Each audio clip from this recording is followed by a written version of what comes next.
One family took control of Egypt at a moment when the kingdom was still recovering from the strangest religious experiment in its history.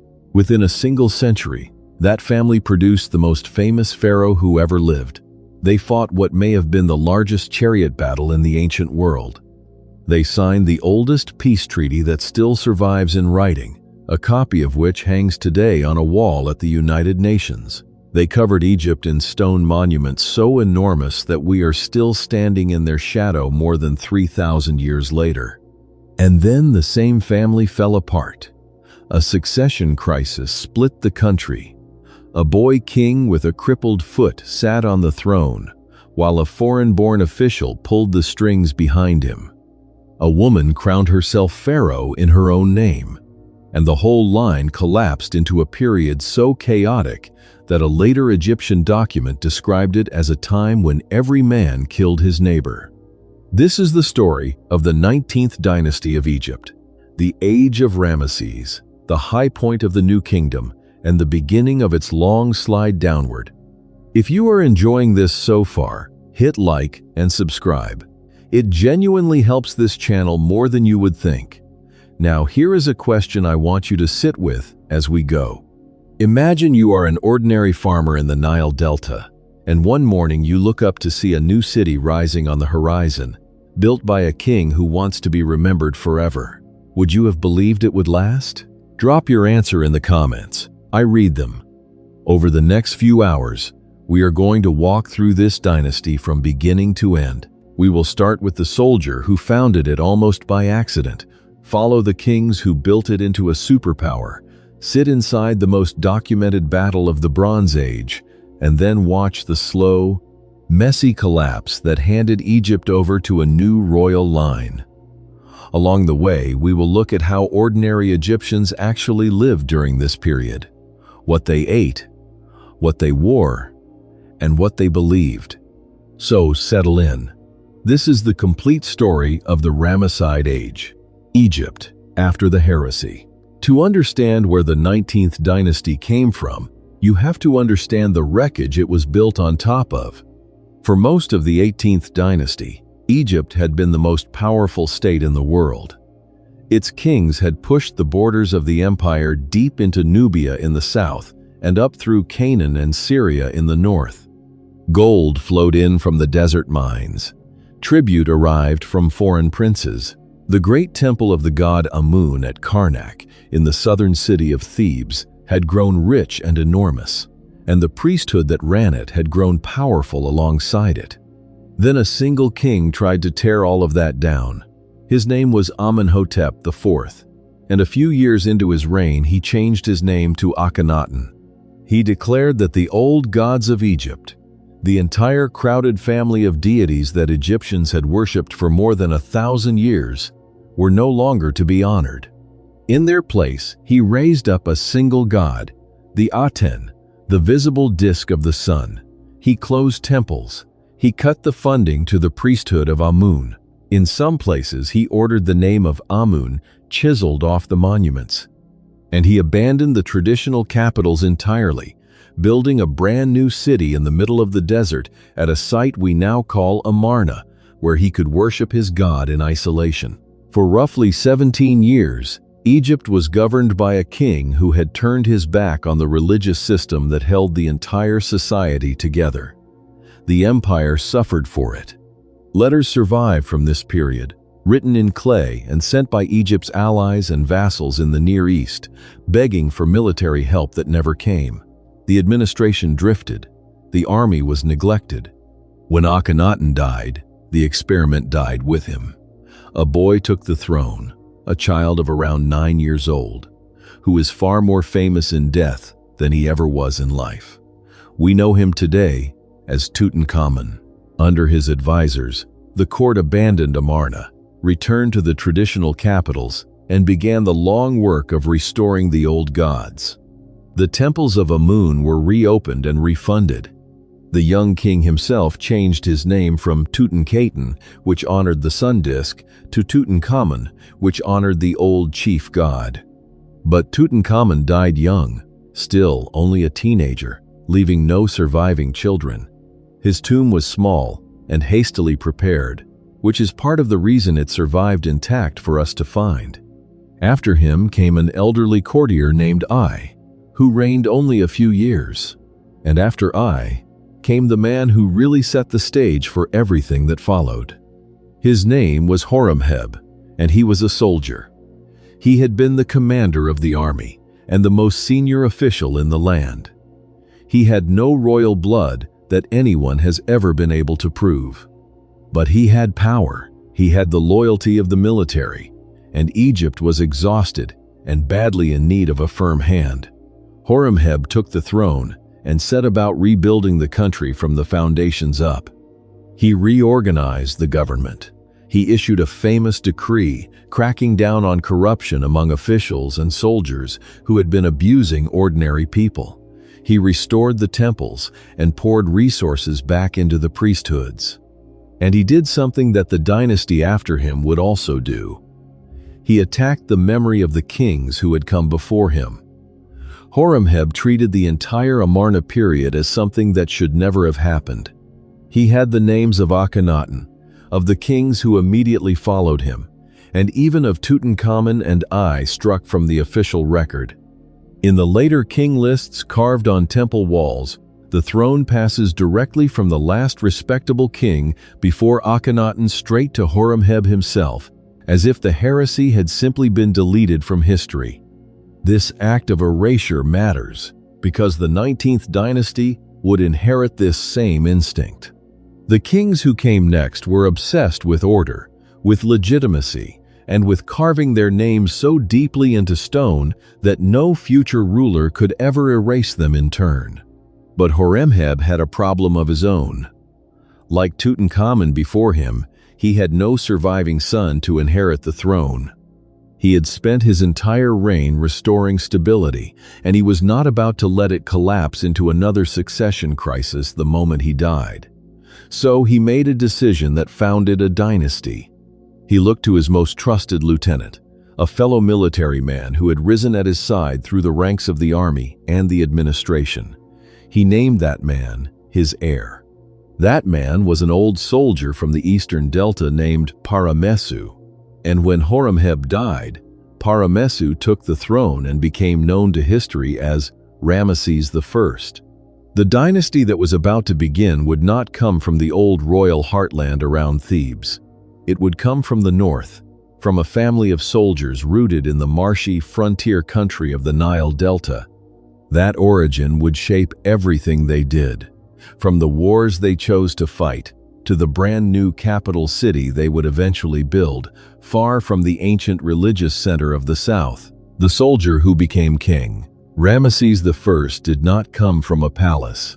He came from a military family in the eastern delta, in the region around the old town of Avaris, near where the dynasty would later build its great capital. His father was a troop commander named Seti, which is worth remembering, because the name Seti would come back in the very next generation. Ramesses, the name he carried before he became king, climbed the ladder of Egyptian power the hard way, through the army. He held a long string of military and civil titles. He commanded troops. He oversaw fortresses on the eastern frontier, the gateway through which armies marched in and out of Egypt toward Canaan. He became a royal envoy, a man trusted to carry the king's word to foreign lands. And eventually, under Horemheb, he rose to become vizier, the highest administrative office in the kingdom, effectively the chief minister of all Egypt. On top of that, he held the title that translates roughly as Deputy of His Majesty, which marked him out as the second most powerful man in the country. So when Horemheb needed an heir, the choice was not really a surprise. Ramesses was capable. He was loyal. He had decades of experience running the machinery of state. And crucially, he had a son and a grandson already. He represented not just a man, but a future, a line that could carry the throne forward for generations. For a king terrified of another collapse, that continuity was the whole point. There is a striking detail here about how the dynasty understood itself. The Ramessides never pretended to be descended from gods or from ancient royal bloodlines in the way some earlier kings had. Their legitimacy came from service, from competence, and from the favor of the king who chose them. They were, in a sense, a self-made royal family, soldiers who had earned their crown rather than inheriting it. When Ramesses II became king, he took the throne name Menpehatire, and he is remembered by his birth name, Ramesses, the first of many. By the time he was crowned, around 1292 BC, he was already an old man. His reign was short, probably no more than a year or two. He had time to begin a few projects, including work on the great temple complex at Karnak, where he started construction on what would become a major gateway, a massive stone pylon. He also founded a chapel at Abydos, the sacred city of the god Osiris in the south. But his most important act as king was not a building. It was a partnership. Ramesses I made his grown son a full partner in government almost immediately. That son was already an experienced military officer and administrator in his own right, a man in the prime of his life, exactly the kind of vigorous heir the new dynasty needed.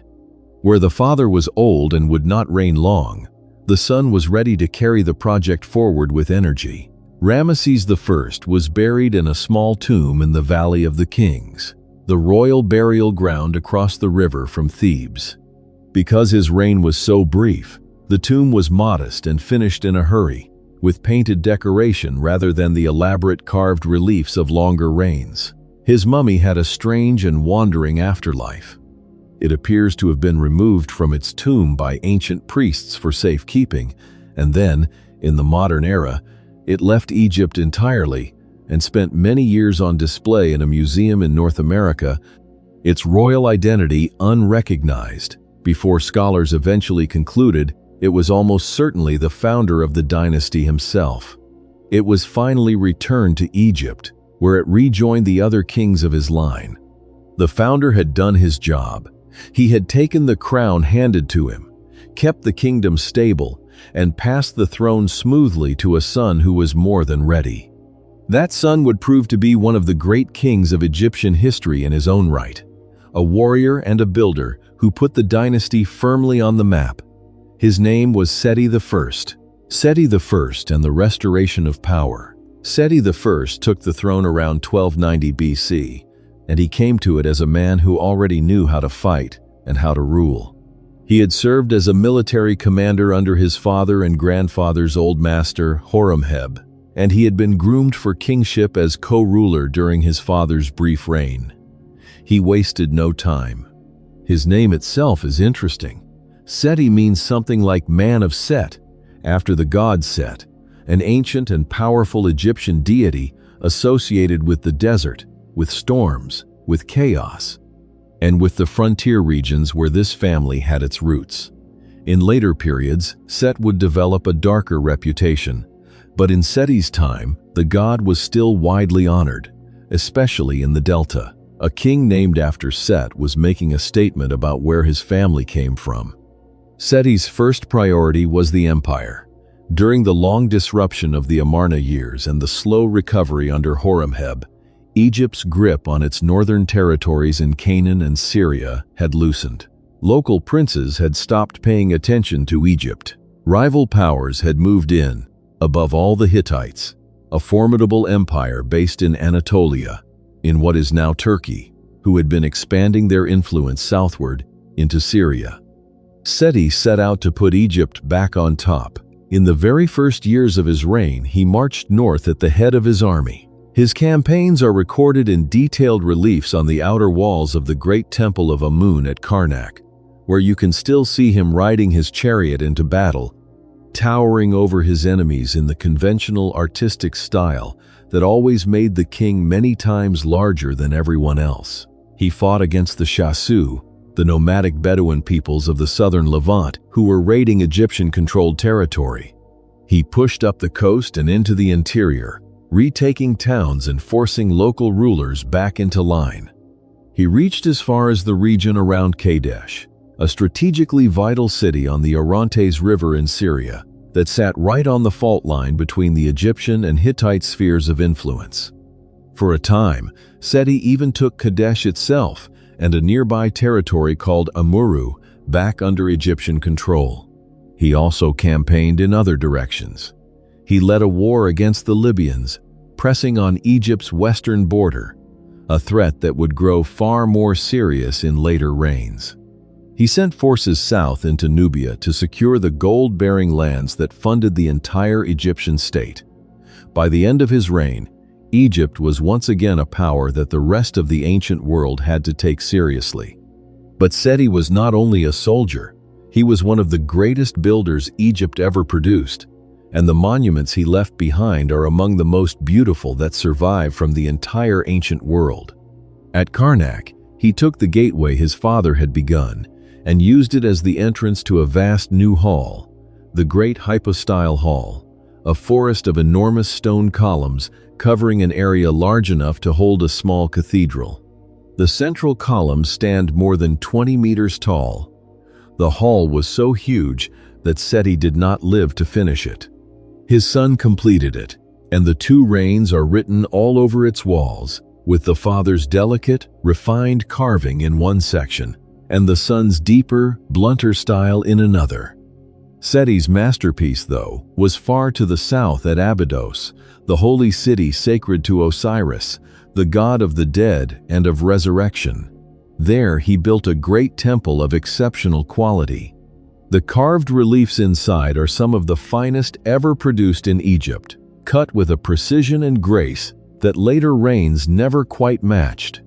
Inside that temple is a famous inscription known as the Abydos King List, a long row of cartouches naming the kings of Egypt going back to the very beginning. It is one of the most important documents we have for reconstructing the order of the pharaohs, and it tells us something about how this dynasty thought, because the list pointedly skips the Amarna kings entirely. Akhenaten, Tutankhamun, and the others are simply not there. Seti, like Horemheb before him, was rewriting history to erase the heresy. Behind the temple, Seti also built a strange and remarkable structure called the Osirion, a symbolic tomb of Osiris, built of massive stone blocks, and partly below the water table, meant to evoke the primeval mound rising out of the waters of creation. Here is a fun fact worth pausing on. Seti I's own tomb in the Valley of the Kings is the longest and deepest royal tomb ever cut into that valley, plunging well over 100 meters into the mountainside. It was also the most beautifully decorated, covered from end to end in painted and carved scenes from the sacred funerary texts, with a ceiling in the burial chamber painted as a detailed map of the night sky.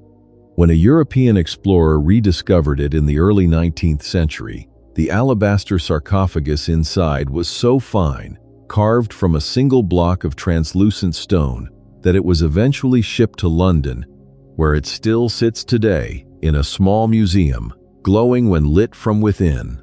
Seti's mummy survives as well, and it is one of the best preserved of all the pharaohs. His face is remarkably intact, calm and dignified, giving us one of the clearest looks we have at what a king of this period actually looked like. Before he died, around 1279 BC, Seti did the same thing his father had done for him. He brought his son into the government as a partner and an heir, giving the young man military commands, a royal household, and the experience he would need to rule. He had restored Egypt's empire, refilled its treasury, and covered the land in monuments. Now he handed all of it to a young man who would take the dynasty to heights it had never seen, and who would rule for so long that he became a legend in his own lifetime. The Egyptian war machine. The wars that the kings of this dynasty fought in the north did not happen by accident. They were the product of a military system that Egypt had been refining for centuries, and by the Ramesside period, that system had become one of the most formidable war machines of the Bronze Age. Before we follow the young Ramesses into his most famous battle, it is worth understanding exactly how Egypt made war. The heart of the army was the infantry. made up of foot soldiers recruited from across the country. Some were conscripts, drafted for a campaign and then returned to their villages, while a growing corps were full-time professionals who made soldiering their career. These men were organized into companies of a couple of hundred each, with their own officers, standards, and identities, and several companies together formed the larger field formations that the king led on campaign. A soldier on the march carried his weapons, his rations, and his water across long, brutal distances of desert and hill country, and discipline on the road was a constant concern for the officers. The weapons these men carried had improved dramatically over the preceding centuries, partly through contact and conflict with the peoples of the Near East. The signature Egyptian close combat weapon of the age was the khopesh, a bronze sword with a distinctive curved, sickle-shaped blade designed for slashing and hooking. It was effective enough and prestigious enough that it became a symbol of royal power, often shown in the hand of the king as he struck down his enemies. Alongside the khopesh, soldiers carried spears, battle axes with bronze heads, daggers, and maces.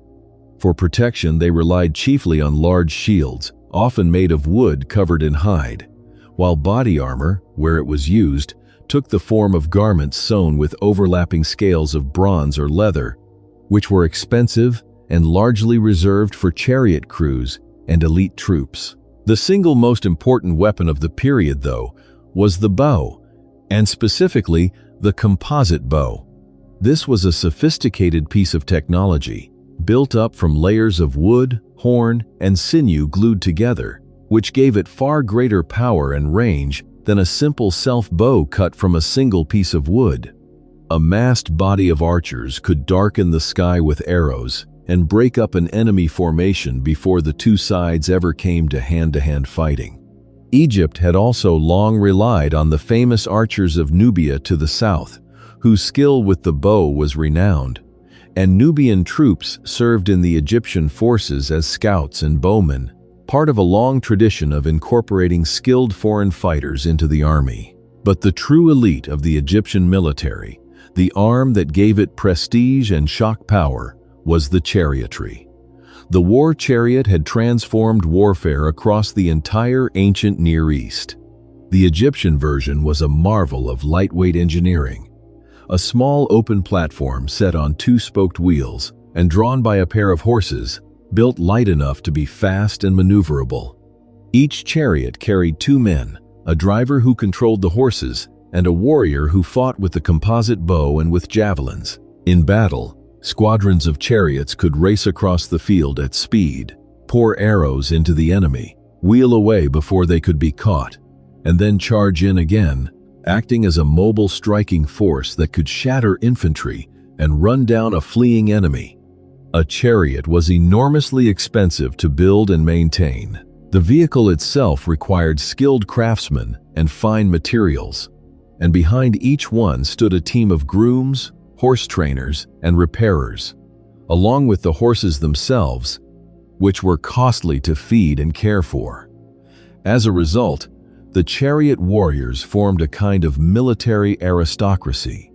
To serve in the chariotry was a mark of high status, often associated with wealthy families, and the king kept large stables and chariot workshops at his delta capital to support this arm. The young men of the elite trained for it as a path to honor and royal favor.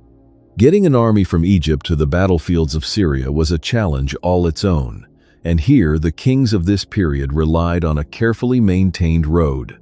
The route ran across the northern edge of the Sinai Desert, linking the eastern delta to the land of Canaan, and the Egyptians called it the Ways of Horus. It was not a road in the modern sense, but a chain of fortified waypoints, a series of forts and storehouses, each built around a well or water source, spaced out across the otherwise impassable desert, so that an army could march from one to the next without dying of thirst. The reliefs that Seti I carved on the walls at Karnak actually show this road, with its forts and pools depicted as a sequence of strong points, giving us a rare ancient map of a military supply line. Controlling these forts meant controlling the gateway to the empire, and they were garrisoned and provisioned for exactly that reason. Supply was the silent factor that decided campaigns. An army on the move had to be fed and watered every single day, and the further it marched from Egypt, the harder that became. Grain, dried provisions, and water had to be carried along or gathered from the land, and donkeys and ox-drawn carts trailed behind the fighting men hauling supplies and equipment. A general who outran his supplies, or who advanced too far ahead of his support, courted disaster, a lesson that the young Ramesses would learn the hard way on the banks of a Syrian river. Egypt also fought on the water. The Nile was the highway of the kingdom, and the state maintained fleets of ships to move troops and supplies up and down the river, and to project power along the Mediterranean coast and up the Nile into Nubia. Seaborne raiders threatened the Delta coast, and Egyptian ships had to be ready to meet them. A naval dimension of warfare that would become even more important in the dynasty's later reigns, when waves of seaborne attackers struck at the kingdom. This, then, was the instrument that the kings of the 19th dynasty wielded. A professional and conscript infantry armed with the curved khopesh and the powerful composite bow, a prestigious chariot corps drawn from the elite contingents of skilled foreign fighters, a chain of desert forts guarding the road to the north, and a river and sea fleet to move it all. It was expensive, sophisticated, and capable of striking far beyond Egypt's borders. With this machine at his command, a confident young king could dream of matching the great conquerors of the past. The question, when he led it north in the 5th year of his reign, was whether the king himself was as ready as his army. The making of Ramesses II, the young man who took the throne around 1279 BC, had been preparing for it his entire life. Ramesses II was born around 1279, give or take, into a family that was already royal but still new to the role. He was the grandson of the dynasty's founder and the son of its great restorer. From childhood he was raised to rule. His father Seti did not leave the succession to chance. He gave the boy an education suited to a future king, surrounded him with tutors and officials, and brought him into public life at an age when most princes would still have been in the schoolroom. By the time he was a teenager, Ramesses had already been given the trappings of a king in waiting. He had his own royal household. He was given a military rank and put in a position to learn warfare directly. According to his own later accounts, he accompanied his father on campaigns into the north and into Nubia while still very young, learning how an army moved, how a battle unfolded, and how a king was supposed to behave in front of his soldiers. Egyptian art and inscriptions from Seti's reign show the young prince present at these events, which was a deliberate way of advertising to the country that the succession was secure and the next king was already proven. There is a revealing detail in this period about how seriously the family took the idea of continuity. Ramesses was married young, before he ever took the throne, to a woman who would become one of the most celebrated queens in Egyptian history. Her name was Nefertari. We do not know exactly where she came from, but she was clearly a woman of high status, and the marriage was important enough that she appears at her husband's side throughout his reign with extraordinary prominence. He also married a second principal wife around the same period, a woman named Isetnefret, who would be the mother of several of his most important children, including the son who eventually succeeded him. Between these two queens and the many other women of his household, the young prince was already building the enormous family that would become one of the defining features of his reign. The grooming of Ramesses tells us something about the political logic of the whole dynasty. This was a family that had come to power without ancient royal blood, founded by a soldier chosen for his competence. They could not rely on the mystique of a 1,000-year-old bloodline, so instead, they made legitimacy through visibility and through preparation. Each king brought his heir into the light early, gave him real responsibility, and made sure the country watched him grow into the role. By the time Ramesses II took the throne, no one in Egypt could have doubted who the next king was supposed to be. He came to the throne as a young man, probably in his mid-20s, which was a crucial fact. His grandfather had been old. His father had reigned only about a decade. Ramesses was different. He was young, vigorous, ambitious, and as it turned out, blessed with an almost unnatural lifespan. He would sit on the throne of Egypt for roughly 66 years, an astonishing reign by the standards of any age. Children born in the first year of his reign would grow old and die before he did. Most Egyptians alive during his later years would never have known any other king. That single fact, the sheer length of his reign, shaped everything. It gave him the time to fight his wars, recover from his mistakes, and then negotiate his way to peace. It gave him the time to build on a scale no other Egyptian king could match, because he simply had more years to fill the land with monuments. And it created a problem that would haunt the end of his reign and the dynasty after him, because a king who reigns for 2/3 of a century tends to outlive the very heirs he has been carefully preparing. But all of that lay in the future. When Ramesses II took the throne, he was a young king with an empire to run, a father's unfinished projects to complete, and a powerful enemy in the north waiting to test him, a new capital in the Delta. One of the first great decisions of the new reign was about geography, and it revealed exactly where this dynasty's heart truly lay. For centuries, the religious and ceremonial center of Egypt had been Thebes in the south, home of the great temple of Amun at Karnak and the royal burial grounds in the Valley of the Kings. Memphis, near the apex of the Delta, had long been the administrative capital, but Ramesses II did something bold. He built an entirely new royal city in the eastern Delta, in the region where his own family had originated, and he made it the seat of his government. The city was called Pi-Ramesses, which means the House of Ramesses, and it grew into one of the largest cities in the entire ancient world. It rose near the site of the old town of Avaris, which had once been the capital of the Hyksos, the foreign rulers who had controlled northern Egypt centuries earlier. For Ramesses, the location made perfect sense. It was his family's home ground. It sat on the eastern frontier, close to the roads that led out of Egypt and up into Canaan and Syria, which meant it was the ideal base for launching military campaigns into the north. And it placed the king at the center of the Delta's rich farmland and busy trade networks. Ancient descriptions of Pi-Ramesses are glowing. Egyptian texts praise it as a dazzling city of temples and palaces, of gardens and orchards, of pools and canals, a place where the wine flowed and the harbors bustled.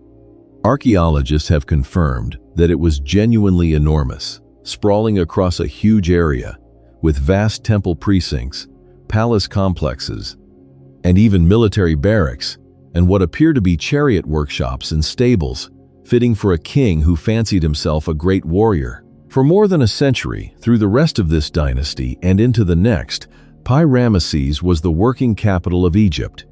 There is an irony buried in the city's later history.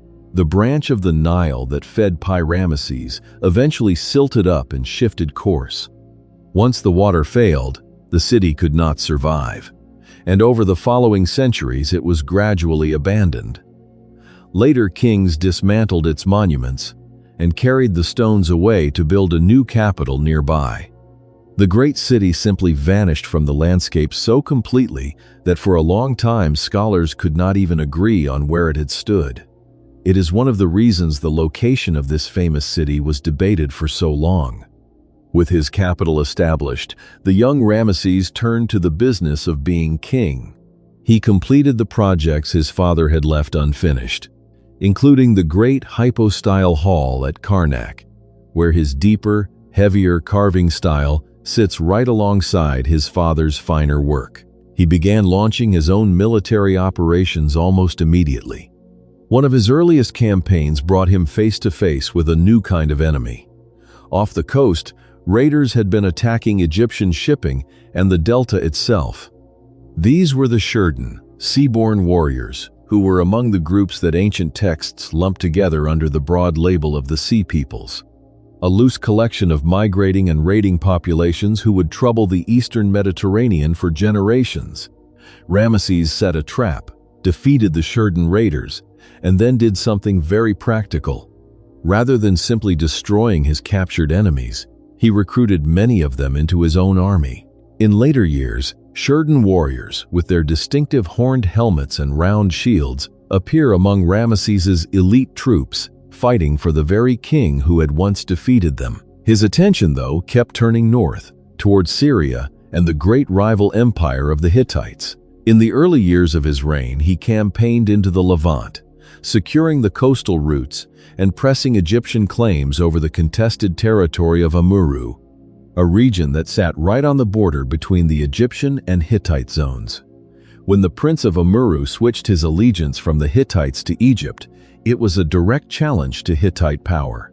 The Hittite king was not going to let that stand.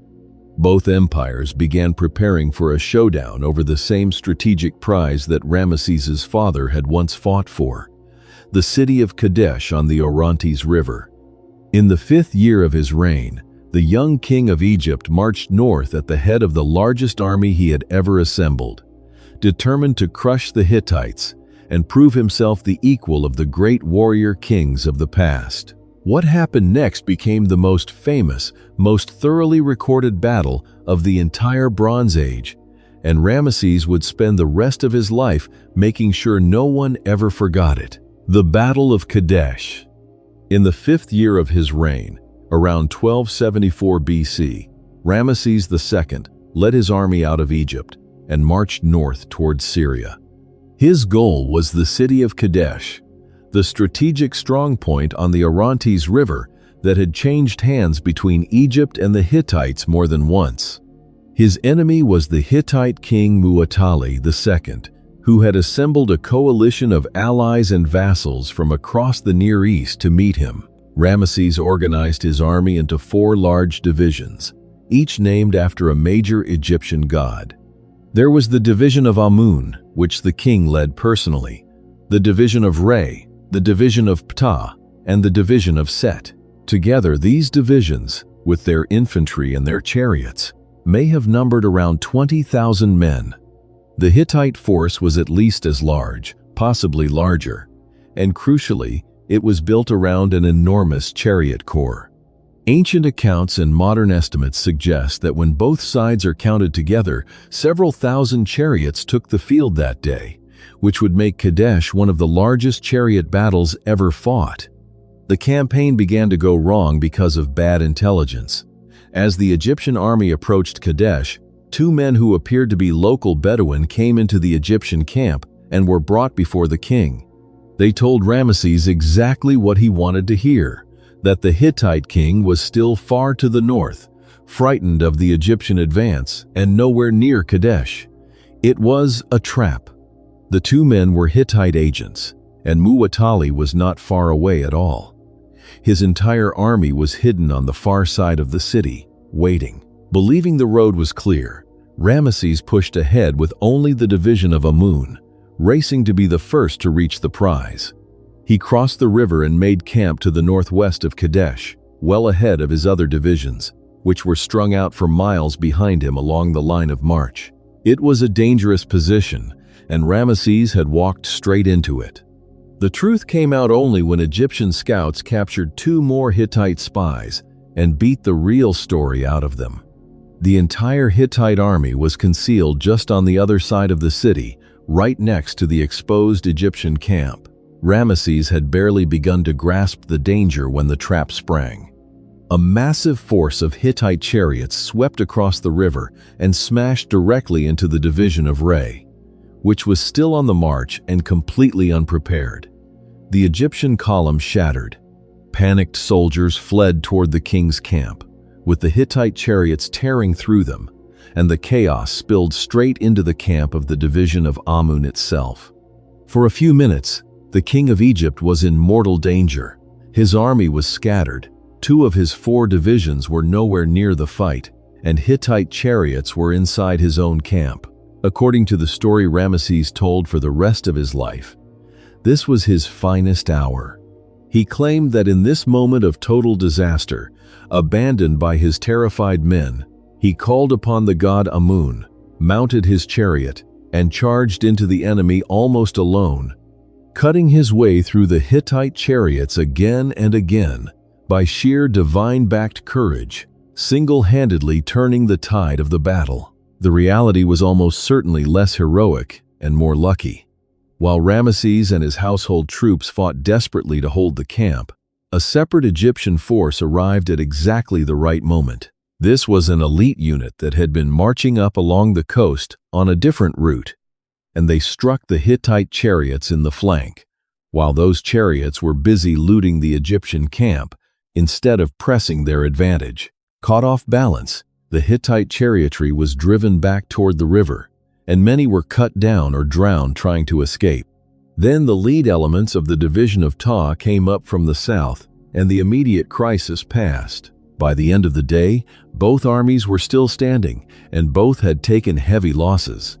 The next day there was more fighting, but neither side could land a decisive blow. Muwatalli still held the city of Kadesh, which had been the entire point of the campaign. Ramesses had failed to take it. With his army battered and his supply situation difficult so far from home, the Egyptian king withdrew and marched back to Egypt. By any honest military measure, Kadesh was at best a draw, and arguably a strategic defeat for Egypt. Since Ramesses came home without the city he had marched all that way to capture, and the Hittites soon reasserted their control over the contested borderlands, including Amurru.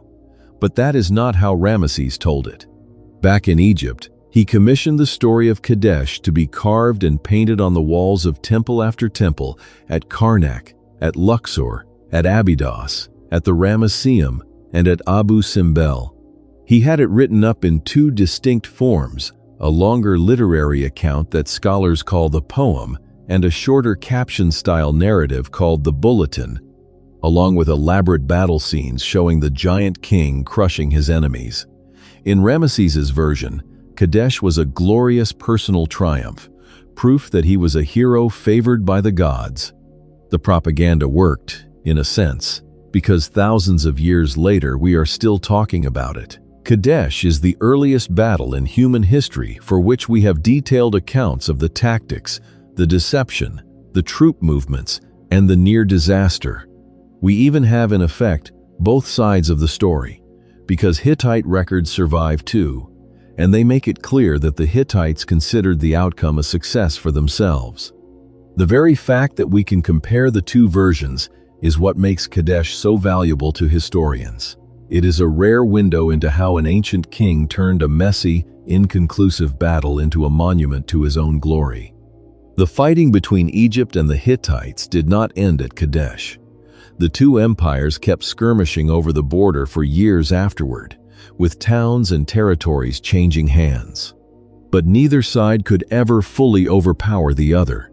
Slowly, on both sides, a different idea began to take hold. Perhaps the smarter move was not endless war, but peace. And that idea would lead, 16 years after Kadesh, to one of the most remarkable documents in the history of diplomacy, the first peace treaty in history. For more than 15 years after Kadesh, Egypt and the Hittite Empire remained locked in an uneasy rivalry. There were further campaigns, with Ramesses pushing back into the Levant and taking towns in the regions of Canaan and Syria, and the Hittites responding in kind. But the border settled into a rough stalemate, roughly where it had been before, somewhere in central Syria. Neither great power could conquer the other, and both were beginning to feel pressure from elsewhere. The biggest change came from inside the Hittite world. The king who had fought at Kadesh, Muwatalli II, eventually died, and the Hittite throne was thrown into turmoil. Muwatalli's son took power, but he was soon overthrown by his uncle, a powerful and capable man named Hattusili, who seized the crown for himself and became Hattusili III.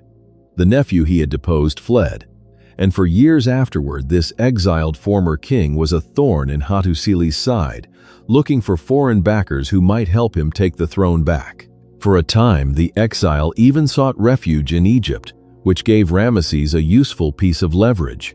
At the same time, a new power was rising in the east.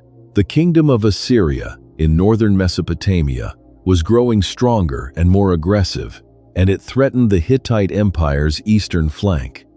Hattusili III found himself with a usurper's shaky legitimacy at home and a dangerous new enemy on his border. The last thing he needed was an open-ended war with Egypt draining his strength in the south. And Ramesses, for his part, had learned at Kadesh that the Hittites could not be easily beaten. So the two kings did something that no two great powers had ever before recorded in such detail. They made peace, formally, in writing, and on equal terms. The treaty was concluded around 1259 BC, in the 21st year of Ramesses' reign. It is often called the Eternal Treaty, after a phrase in the document itself. What makes this treaty so extraordinary is not just that it happened, but that we have it from both sides. The Egyptian version was carved onto temple walls at Karnak and at the Ramesseum, written in the Egyptian language and script. The Hittite version was written in the diplomatic language of the day, Akkadian, on clay tablets, and copies of it were found at the Hittite capital of Hattusa in the early 20th century. We can lay the two versions side by side and read the same agreement from the perspective of each empire.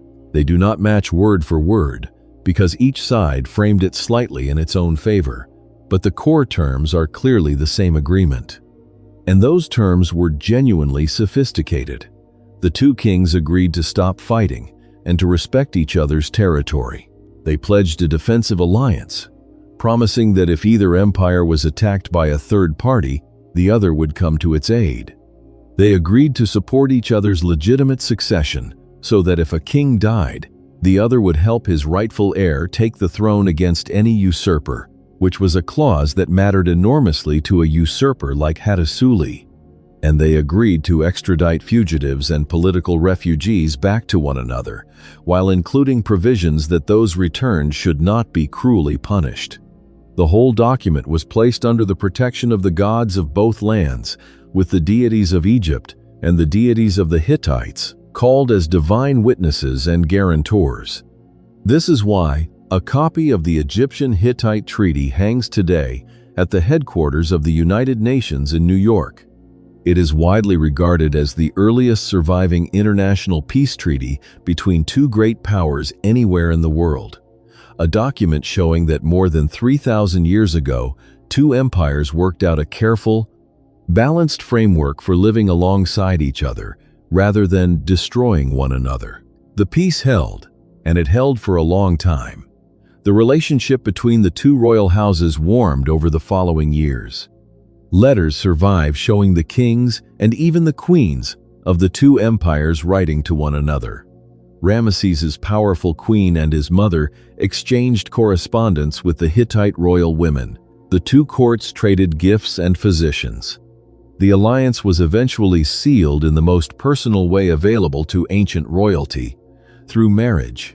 Around the 34th year of Ramesses' reign, the Hittite king sent one of his own daughters to Egypt to become a wife of the pharaoh. The journey of the Hittite princess and her enormous dowry, escorted across the deserts of the Levant, was turned into yet another monument, recorded on temple walls as a triumph of Egyptian prestige. The princess took an Egyptian name, Ma-thor-neferur, and entered the royal household as a queen. Egyptian sources suggest a second Hittite princess may have been sent in marriage to Ramesses in later years as well. What had begun in disaster on the banks of the Orontes River ended in a long and stable peace between the two superpowers of the age.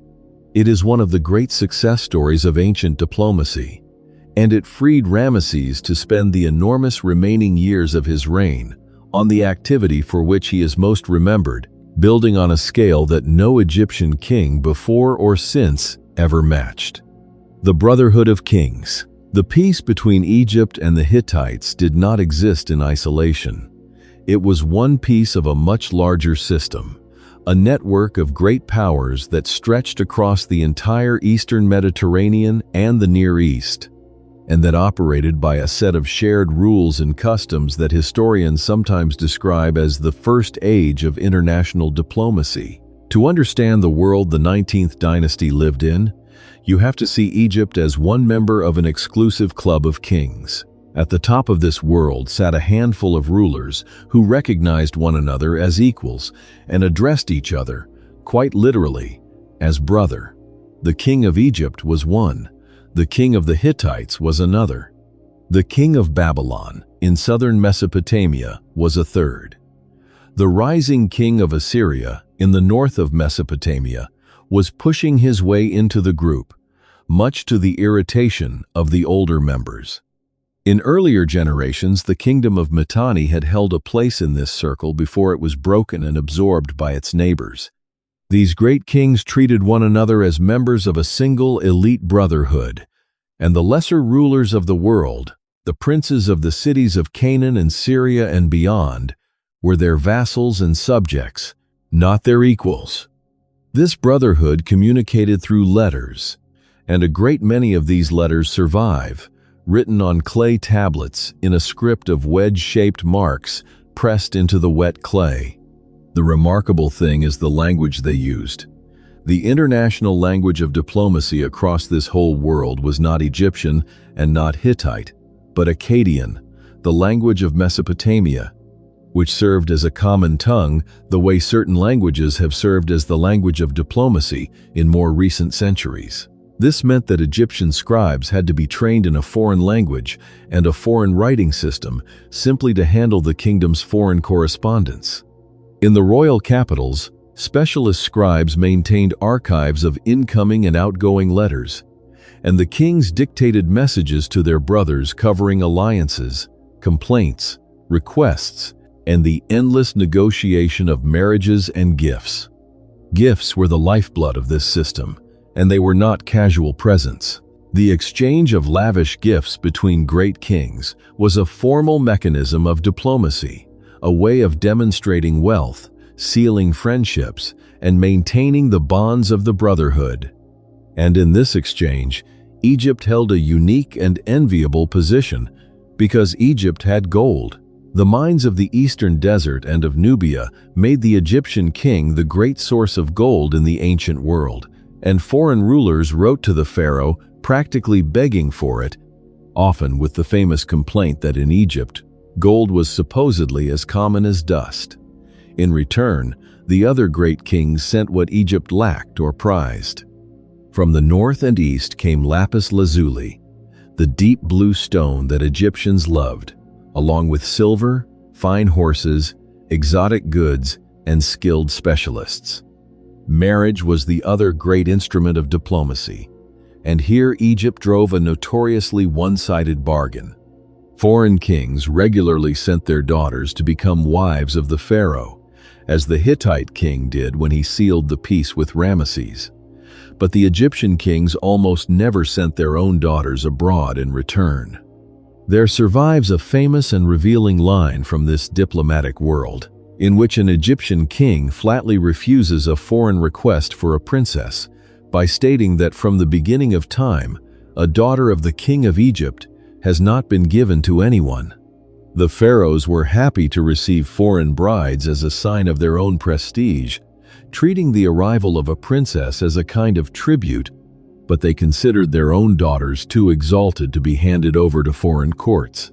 It was a small but telling example of how Egypt saw itself as first among the great powers even when it dealt with them as brothers. The correspondence of this period was not limited to the kings themselves. The queens of the great powers also wrote to one another, and one of the most striking figures in this exchange was the Hittite queen, who was the wife of the king with whom Ramesses made peace.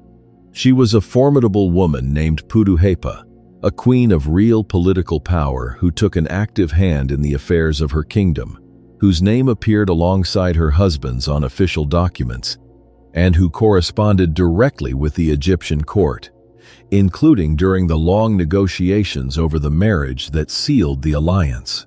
The fact that she dealt as a near equal with the most powerful king of the age tells us a great deal about the elevated role that royal women could play in this international world. Beneath the level of kings and queens, this system rested on a humming network of trade that connected the whole region. The Bronze Age took its name from bronze, the alloy that made the best weapons and tools, and bronze required both copper and tin. Copper came from sources such as the great mines of Cyprus, while tin had to be brought from much further away, and the metals moved by ship and by caravan across enormous distances. Merchant vessels plied the eastern Mediterranean, carrying cargoes of copper ingots, raw materials, pottery, and luxury goods. And the wreckage of such ships, recovered from the seabed, has shown just how international these cargoes were, mixing goods from many different lands in a single hold.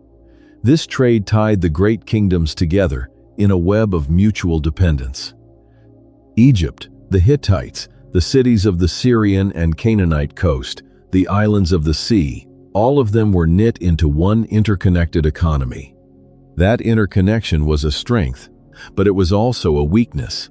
And this is the dark shadow lying behind the prosperous world of Ramesses the Great. A system in which everyone depended on everyone else, on long trade routes, on the steady flow of metals, on the stability of distant partners, was a system that could unravel if enough of its threads were cut at once. Within a few generations, the entire web would begin to come apart. Trade routes would be disrupted, cities across the region would be destroyed, and several of the great powers of the Brotherhood, including the mighty Hittite Empire itself, would collapse and disappear from history. The migrating and raiding groups that Egypt called the Sea Peoples were both a symptom and a cause of this wider unraveling.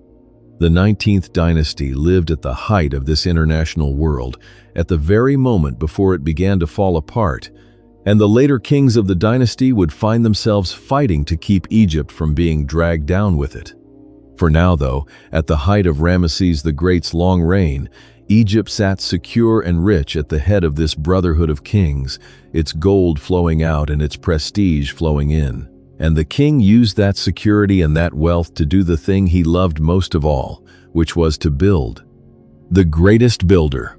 If you have a mental image of ancient Egypt, of colossal seated statues, of temples cut into living rock, of giant pharaohs staring out across the desert, there is a very good chance that image comes from the building program of Ramesses II.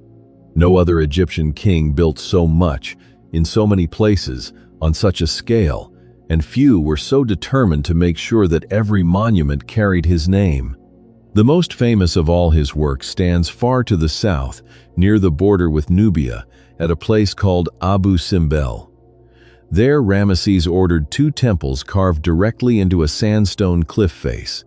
The greater of the 2 is fronted by 4 colossal seated statues of the king himself, each more than 20 meters tall, gazing out across the land.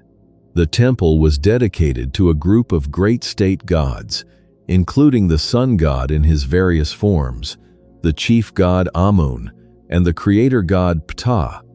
But it was also, pointedly, dedicated to the deified Ramesses himself, who placed his own statue among the gods in the inner sanctuary as an equal. Beside the great temple stands a smaller one, dedicated to the goddess Hathor and to Ramesses' chief queen, Nefertari. This second temple is remarkable because the statues of the queen on its facade are carved at the same height as those of the king, which was an almost unheard of honor.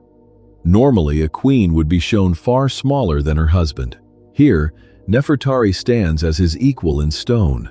Here is a fun fact about Abu Simbel that captures both ancient ingenuity and modern engineering. The Great Temple was deliberately oriented so that on 2 days each year, the rays of the rising sun would shine straight through the entrance, down the length of the temple, and illuminate the statues of the gods seated in the deepest inner sanctuary, more than 50 meters into the rock. That alignment was no accident. It was calculated by the temple's builders more than 3,000 years ago. And in the 20th century, when the building of a great dam threatened to drown the temples under the rising waters of a new reservoir, an international team cut the entire monument into more than 1,000 huge blocks, lifted them up the cliff, and reassembled the whole thing on higher ground, taking care to preserve the ancient solar alignment as closely as they could. The temples you can visit today are not quite where Ramesses put them, because they were moved, stone by stone, to save them from the flood. Closer to the heart of Egypt, Ramesses left his mark everywhere. At Thebes, he built his great mortuary temple, the complex we now call the Ramesseum, on the west bank of the Nile. It once held a seated statue of the king so colossal that, even shattered and fallen, the fragments are staggering in size. Centuries later, the sight of that broken giant, with the king's name on its base, inspired one of the most famous poems in the English language, a sonnet about a ruined statue of a forgotten king who had boasted that his works would last forever, only for the desert to swallow them.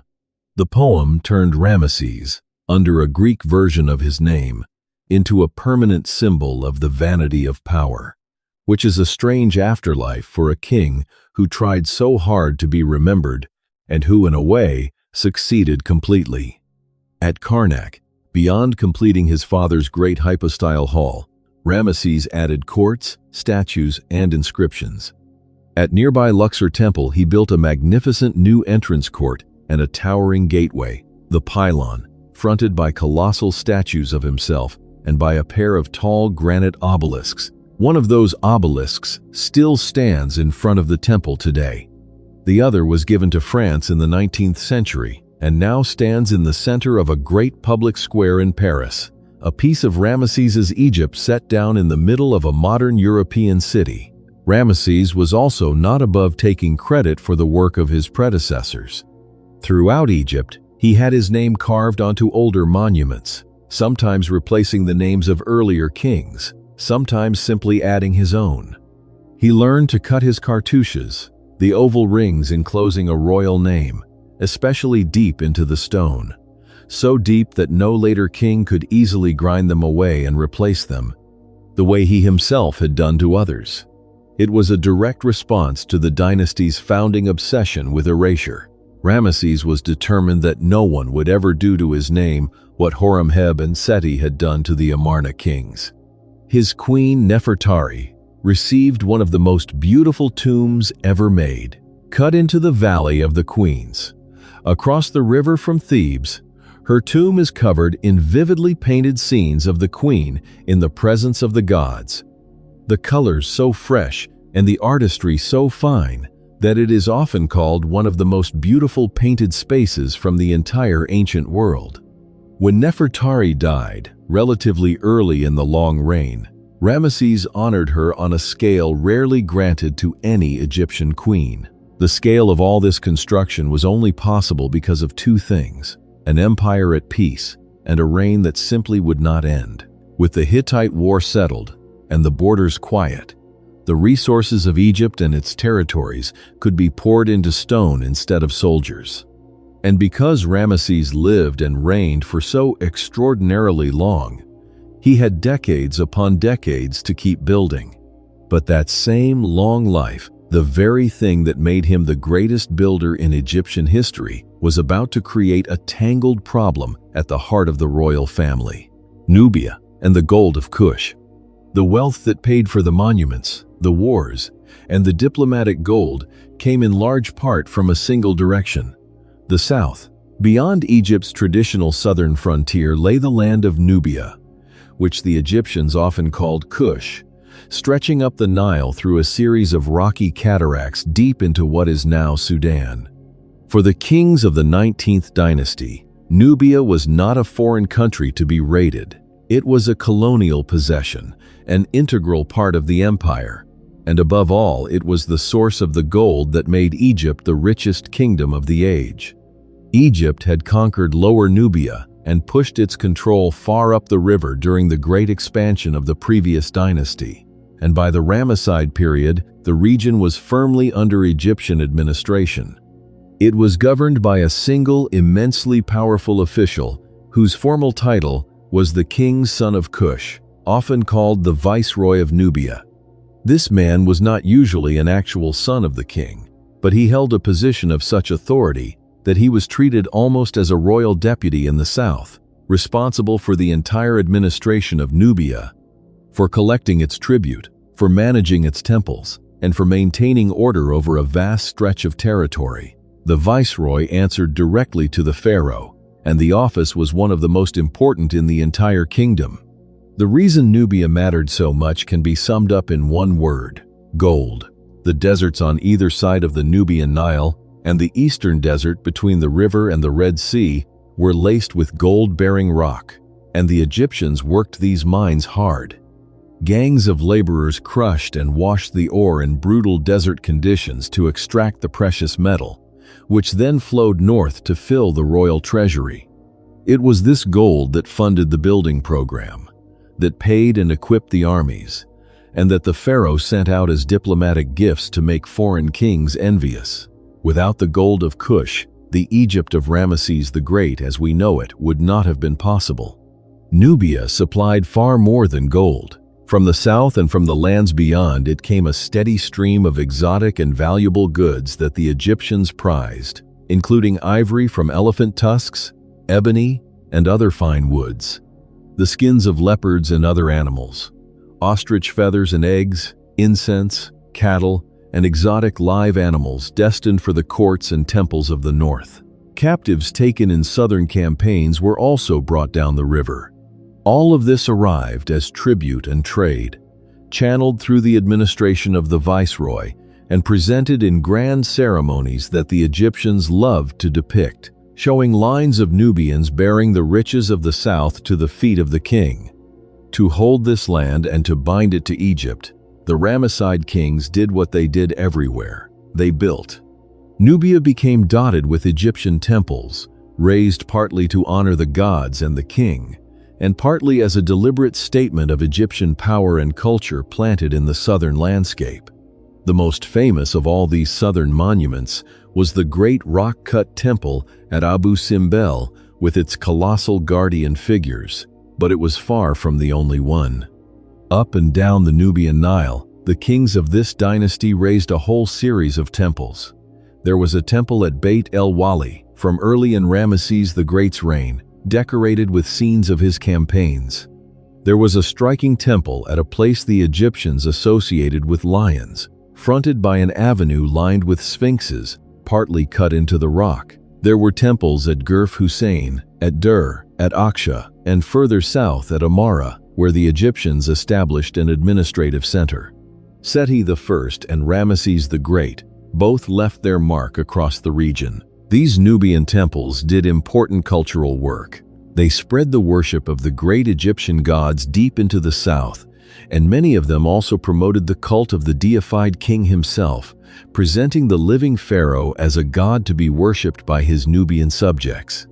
Over generations, this constant Egyptian presence, the temples, the officials, the language, and the religion, drew the local Nubian elite into Egyptian culture. Wealthy and important Nubians adopted Egyptian names, Egyptian gods, and Egyptian styles of burial, and the region was thoroughly stamped with Egyptian ways, a process of cultural absorption that left deep and lasting traces. The Ramesside kings also campaigned in the south when they needed to. Although Nubia was largely pacified, there were rebellions and frontier troubles to be put down, and Seti I and the young Ramesses both led or sent forces against troublesome Nubian groups, victories that they recorded on the walls of their southern temples in the same triumphant style they used for their northern wars. Securing the south meant securing the gold, and securing the gold meant securing everything else. There is a deeper logic to Egypt's empire that this southern story reveals. The kingdom faced in two directions. To the north lay the rich, contested, and dangerous world of the great powers of the Hittites and the cities of Syria and Canaan, where Egypt fought for prestige, influence, and buffer territory. To the south lay Nubia, which Egypt did not merely influence but owned and exploited, and which provided the raw wealth that made the northern ambitions affordable in the first place.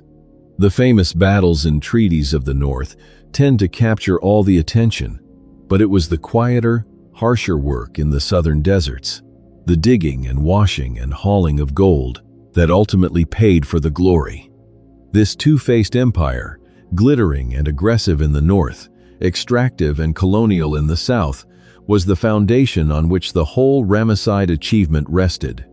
And presiding over all of it, as the empire reached its peak, was a king who had now reigned for decades, who had filled the land from the Mediterranean to deep in Nubia with his monuments, and who had built around himself one of the largest royal families in Egyptian history. The queens and the royal household, the kings of the 19th dynasty, did not rule alone, and one of the distinctive features of this royal family is the unusual prominence it gave to its women. The queens of this dynasty were not hidden figures confined to a back palace. Several of them appear with extraordinary visibility on monuments, hold important titles, take part in religion and diplomacy, and in one remarkable case at the dynasty's end, take the throne itself. To understand the dynasty fully, you have to look at the women at its center and at the great household institution they belong to. The pattern was set early with the mother of Ramesses the Great. She was the wife of Seti I, a woman named Tuya, and she lived well into her son's long reign, honored throughout as the great king's mother. Ramesses gave her real prominence, granting her a statue among his monuments and a fine tomb in the Valley of the Queens, the burial ground for royal women across the river from Thebes. She held a distinguished religious title that connected her to the temple of the chief god, and she was treated as a revered matriarch of the royal house. Her standing established the tone for the women who followed. The most celebrated of all was Ramesses the Great's chief queen, who appears at his side from the very start of his reign with a prominence that few Egyptian queens ever matched. She carried a string of grand titles describing her as great of favor, as sweet of love, as the one for whom the sun shines, and she was depicted alongside her husband in temples and at official occasions far more often than was usual. Beyond the temple she dedicated to her in the south, where her image was carved on the same colossal scale as the king's, she also played a role on the international stage, exchanging letters and gifts with the Hittite royal household during the years when the two empires were drawing close. When she died, relatively early in the reign, she was given a tomb whose painted decoration is among the most beautiful ever produced in Egypt. Her prominence was not an accident. It was part of how the dynasty projected an image of harmony, fertility, and divine favor. She was not the king's only great wife. A second principal queen, named Nofret, held a position of nearly equal importance, and it was her children who would ultimately carry the dynasty forward. She was the mother of several of the king's most significant offspring, including the learned priest prince, who restored ancient monuments, the son who would eventually inherit the throne, and a daughter who herself rose to extraordinary status. After the death of the first chief queen, this second queen and her line became dominant in the royal household, a quiet shift of fortunes within the family that determined who would rule Egypt next. One of the most striking customs of the late reign involved the king's own daughters. As Ramesses the Great grew old and his queens died, he elevated several of his daughters to the rank of great royal wife, the highest position a queen could hold. Two of his daughters in particular took on this role and appear with full queenly titles beside their aging father. To modern eyes, this looks startling, but it should be understood in its own terms. Much of the role of a great royal wife was religious and symbolic, embodying the queenly and goddess-like aspect of kingship at the king's side, in ceremony and on monuments. As the women who had held that role passed away, the king filled it with his daughters, maintaining the necessary female counterpart to his own divine office. These daughter queens held genuine status and prominence in the final decades of the long reign. Behind these individual queens stood a great institution, the royal household, which included what is often called the harem. The Egyptian institution was not the secluded fantasy of later imagination. It was a large and economically significant establishment, with its own estates, its own staff, and its own administration, housing the king's secondary wives and their children, along with many other women and the officials who managed them. Some of these establishments were substantial economic units in their own right, with workshops where textiles were produced and lands that generated income. The women of the household included foreign princesses sent in diplomatic marriage, and the children born there were royal sons and daughters who might rise to importance.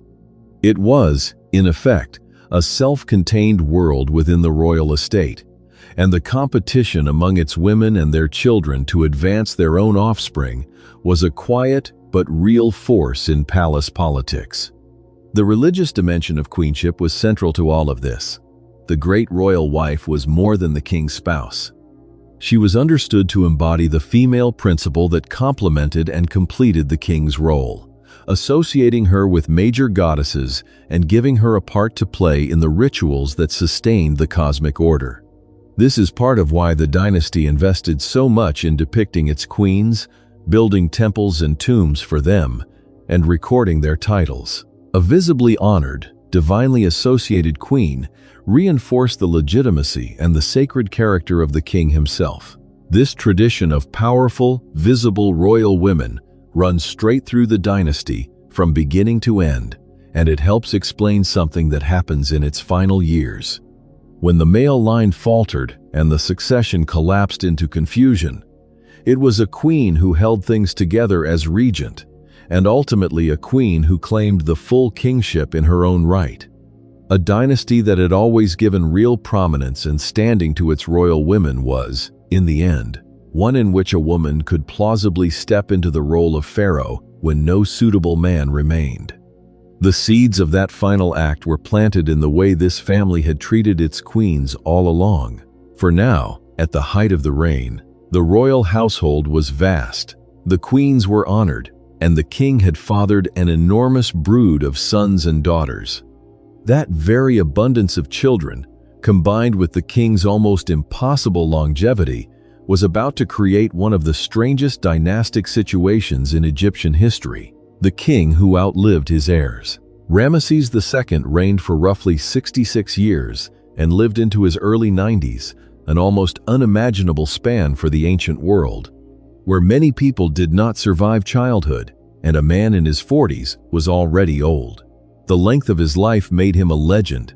It also created a strange and difficult situation that no Egyptian king had really faced before. Ramesses had an enormous family. The exact numbers are debated, but the most commonly cited figures suggest he fathered something on the order of 100 children, with perhaps 40 to 50 sons and a similar number of daughters.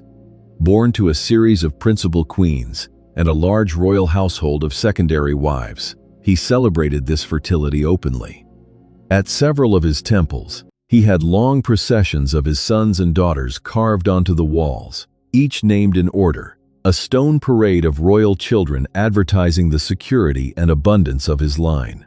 But there was a catch hidden in all that abundance. Because Ramesses lived so long, his eldest and most carefully prepared heirs kept dying before he did. The crown prince, the son who had been groomed to inherit, died.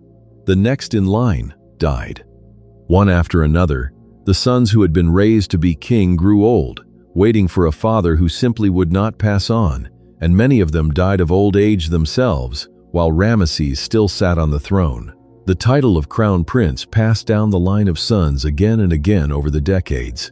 One of those sons deserves special mention because he became famous in his own right. His name was Kamwaset, and he served as the high priest of the god Ptah at Memphis.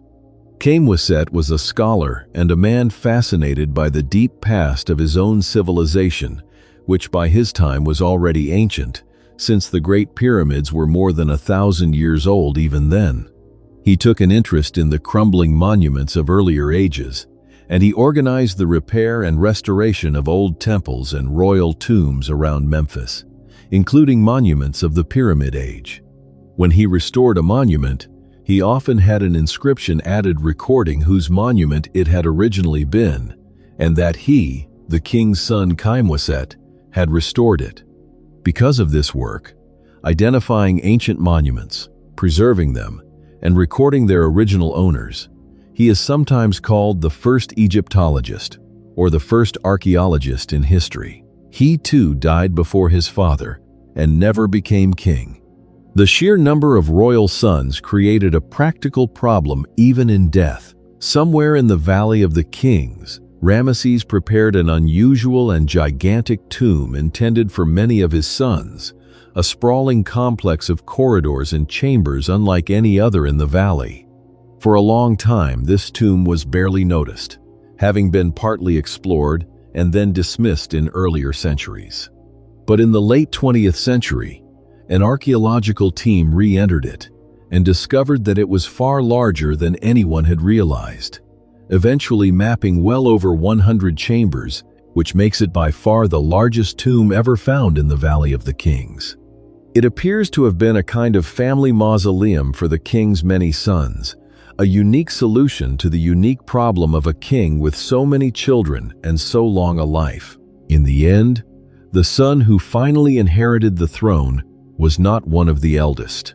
He was a son named Merneptah, and by the most common count, he was something like the 13th son of Ramesses to hold the position of heir, the others having died ahead of him. By the time he finally became king, Merneptah himself was no young man. He was probably already in his 60s, possibly older, an elderly prince inheriting from an even more elderly father.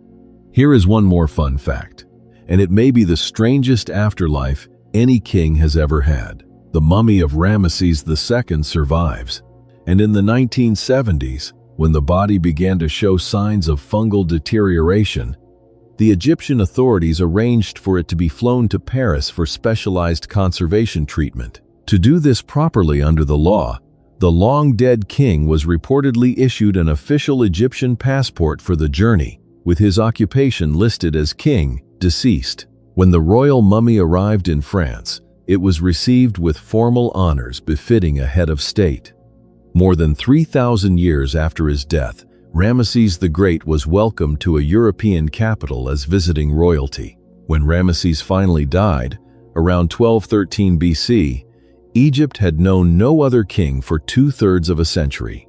The transition to his elderly successor was, remarkably, smooth, a testament to how thoroughly the dynasty had institutionalized the idea of the prepared heir. But the long golden age was over.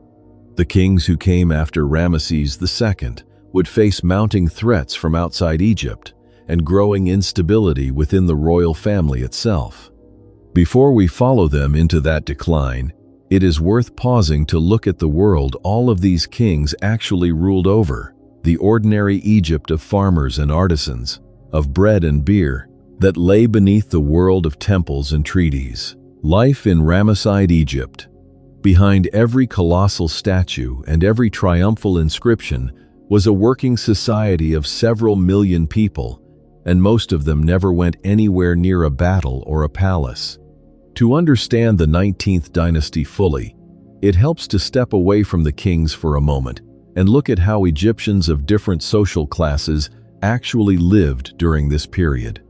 At the very top, of course, stood the pharaoh, regarded not merely as a ruler but as a living link between the human world and the gods, responsible for keeping the cosmic order in balance. Just below him was a thin layer of immensely powerful people, the royal family, the chief priests of the great temples, especially the high priest of Amun at Thebes, and the senior officials of the state. Above all, the viziers who ran the administration of the country. These elite families lived in spacious villas with gardens, pools, and staffs of servants. They owned estates worked by tenant farmers and laborers, and they competed for the king's favor, which was the source of all advancement. Beneath this aristocracy sat the broad and crucial class of scribes and officials. In a world where most people could not read or write, literacy was power. The scribe, who could read a tax document, draft a contract, record a harvest, or manage a temple's storehouses, held a position of real status and security. Egyptian texts of this period openly boast about the comfortable life of the scribe, compared with the misery of manual labor, urging young men to study hard so they would never have to break their backs in a field or a workshop. Scribal training was the ladder by which a clever boy from a modest family might rise into the comfortable middle of Egyptian society. Then came the artisans and skilled workers, the people who actually produced the monuments and luxuries of the age. We know an extraordinary amount about one particular community of these workers, thanks to a village on the West Bank at Thebes that housed the craftsmen who cut and decorated the royal tombs in the Valley of the Kings. This was a settlement of skilled, often literate workers, stonecutters, plasterers, draftsmen, and painters, who lived together in a tightly packed village with their families. Because the dry desert preserved their rubbish heaps and their casual notes, scratched onto flakes of limestone and pottery, we know about their wages, their disputes, their love affairs, their lawsuits, their sick days, and even their complaints about their supervisors. It is one of the richest windows into ordinary working life anywhere in the ancient world. These were not slaves. They were paid professionals, supplied with rations of grain, fish, vegetables, and other goods, and they took considerable pride in their skilled work. Below the artisans were the soldiers, the vast majority of farmers, and the laborers and servants who made up the bulk of the population. The farmers were the foundation of everything. Egypt's wealth grew out of the black soil of the Nile Valley, flooded and fertilized every year by the river. Peasant farmers worked the land, much of it owned by the crown, the temples, or the great estates, and handed over a large share of their harvest in taxes and rents. Their lives were governed by the rhythm of the river, the flood season when the fields were under water, the growing season when crops went in, and the harvest. When the fields were flooded and farm work was impossible, many of these same laborers were drafted to work on royal building projects, which is part of how the great monuments were raised. At the very bottom were household servants and enslaved people, many of them prisoners taken in the foreign wars, who were put to work in households, on estates, and in workshops. Now consider how these people lived day to day, beginning with what they wore. The basic fabric of Egyptian life was linen, woven from flax, and the favored color was white, which suited the hot climate. A working man might wear nothing more than a simple kilt wrapped around the waist. A working woman wore a straight, close-fitting dress. Children often went without clothing at all in the heat. The wealthy wore the same linen but in far finer, lighter, more elaborately pleated forms, draped in flowing layers, and they set themselves apart with jewelry of gold and colored stone, with elaborate wigs, and with cosmetics. Both men and women of the upper classes lined their eyes with dark kohl, which was both a fashion and a practical protection against the sun's glare and against eye infections. At banquets, the elite are shown wearing perfumed cones on their heads, which appear to have been a way of carrying scent. Their food was simpler than their finery. The two staples of the Egyptian diet, across every class, were bread and beer. Bread was baked in many forms from emmer, wheat, and barley, and beer, thick and nourishing and only mildly alcoholic, was the everyday drink of rich and poor alike, consumed by adults and children. Around these staples, ordinary Egyptians ate onions, garlic, leeks, beans, lentils, cucumbers, and lettuce, along with fish from the Nile, which was a major source of protein for common people, and fowl, such as ducks and geese, for those who could get them. Fruit included figs, dates, grapes, and pomegranates. Honey was the great sweetener, prized and relatively expensive. Meat from cattle was largely a luxury of the wealthy and a feature of religious festivals, when animals were sacrificed and the meat distributed. Wine was a drink of the upper classes, produced in the vineyards of the Delta and stored in labeled jars. Their customs and beliefs touched every part of life. Religion was not a separate compartment, but the very air they breathed. Beyond the great state gods worshipped in the temples, ordinary households kept the company of more intimate, protective deities, such as the dwarf god who guarded the home and watched over childbirth and family life, and the hippopotamus goddess who protected pregnant women and infants. Egyptians wore protective amulets, recited spells against snakes and scorpions and disease, and consulted local wise men and healers. They believed deeply in an afterlife and prepared for it according to their means, the rich with elaborate tombs and the poor with simple burials in the desert sand, which ironically preserved their bodies naturally. Family was central, and here Egyptian society had a feature that surprised observers from other ancient cultures. Women in Egypt enjoyed a notably strong legal position compared with many of their contemporaries elsewhere. A woman could own property in her own name, inherit it, buy and sell, enter into contracts, bring lawsuits, and initiate a divorce. Marriage itself seems to have been a largely practical arrangement of two people setting up a household together, often recorded in property agreements rather than grand religious ceremonies. Festivals punctuated the year, great public celebrations tied to the gods and the seasons, when the images of deities were carried out of their temples in procession, and the whole population, from the highest official to the lowest laborer, took part in days of music, feasting, and shared ritual. This was the living, breathing Egypt that the kings of the 19th dynasty ruled, the foundation that produced the grain, the labor, the soldiers, and the taxes that made the wars and the monuments possible. It carried on through every reign, through triumph and crisis alike. And crisis was coming, because the king who inherited the throne from Ramesses the Great would face a threat to the very survival of the kingdom from beyond its borders. Words and images. The Ramesside Renaissance. We have spent a great deal of time on kings, battles, and monuments. But a civilization is also its words and its pictures, and the Ramesside age was a remarkably creative one in both. This was a period when Egyptian writing changed, when new kinds of stories and poems were set down, and when the visual arts settled into a bold, confident, instantly recognizable manner. If you want to understand what it actually felt like to live inside this culture, you have to look at what its people wrote and what they made. Start with the language itself.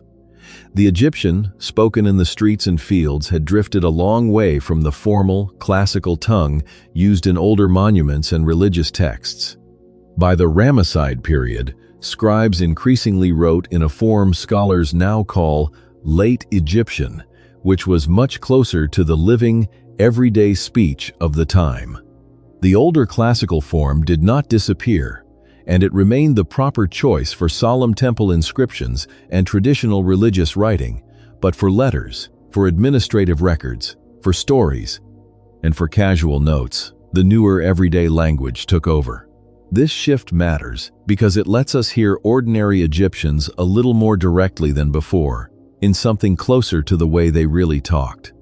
And what they wrote in that everyday language is wonderfully varied. One of the great pleasures of the period is its love poetry. Egyptian scribes copied out collections of love songs in which young men and women speak about longing, jealousy, and desire in frank and tender terms. A young woman compares her beloved to fine things and frets about whether he will come. A young man pretends to be ill so that his sweetheart will visit and cure him with her presence. These poems are playful, sensual, and surprisingly modern in feeling, and they show a culture perfectly comfortable celebrating ordinary human romance. Alongside the poetry, there were stories. The most famous surviving tale from this exact period is usually called The Tale of Two Brothers, a long and strange narrative full of magic, betrayal, talking cattle, transformations, and divine intervention. It begins as a domestic drama, with an older brother, his wife, and a falsely accused younger brother, and it spirals outward into a sprawling supernatural adventure. Egyptians clearly enjoyed a good yarn, and tales like this one were written down and copied for entertainment as much as for instruction. There was humor too, and even satire. One celebrated text takes the form of a letter in which an experienced scribe mercilessly mocks a colleague, picking apart his ignorance of geography, mathematics, and the practical knowledge a competent official ought to possess. The whole thing is a sustained piece of professional teasing, a kind of showing off dressed as correction, and it is very funny once you understand what is going on.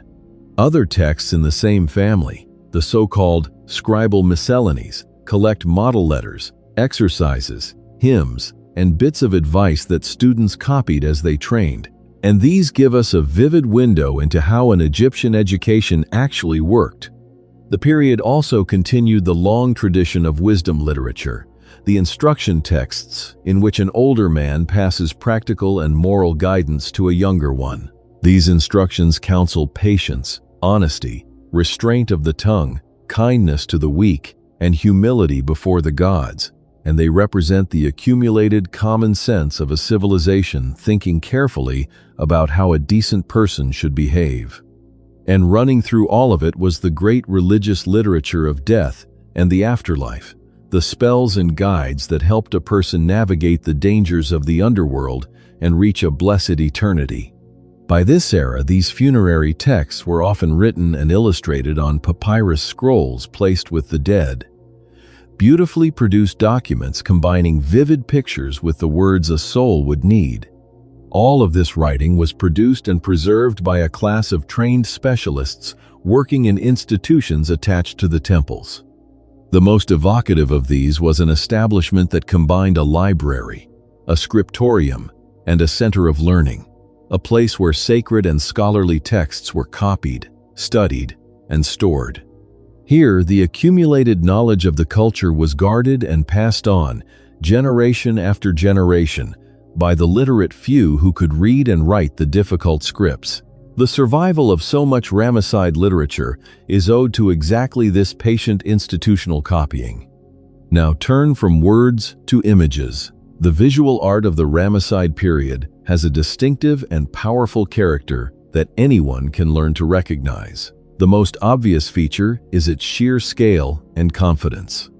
This was the great age of colossal statuary and enormous wall surfaces covered in carved scenes, art designed to overwhelm and impress through size and repetition. The carving technique favored in this period was a bold, deeply cut style in which figures were incised well below the flat surface of the stone, so that strong sunlight threw them into dramatic relief with crisp, heavy shadows. This deep carving was faster to execute on a huge scale than delicate raised work, and it stood up far better to the glare of the Egyptian sun, which suited a building program of unprecedented size. That building program created a genuinely new kind of picture as well. The vast narrative war scenes carved across temple walls, showing the king in action against foreign enemies, represented a fresh genre of large-scale historical storytelling in stone. These were not quiet religious tableaux, but sprawling, populated, energetic compositions full of movement, with the giant figure of the pharaoh dominating swarming masses of smaller foes.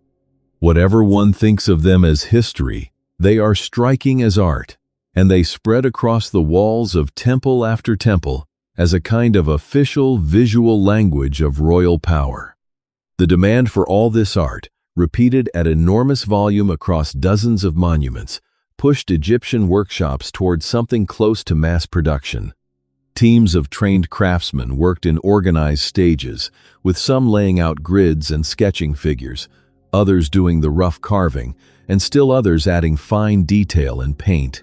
The result was a recognizable house style, consistent across great distances, that could be deployed quickly wherever a king wanted his presence felt. There is a slight loss of the exquisite refinement seen in some earlier periods, but there is a tremendous gain in energy, boldness, and reach. Taken together, the words and the images give us the texture of the age. a civilization that wrote frank love songs and funny letters, that told sprawling magical tales and copied ancient wisdom, that carved its kings 10 times life-size and covered acres of wall with the drama of battle, was a civilization brimming with creative confidence.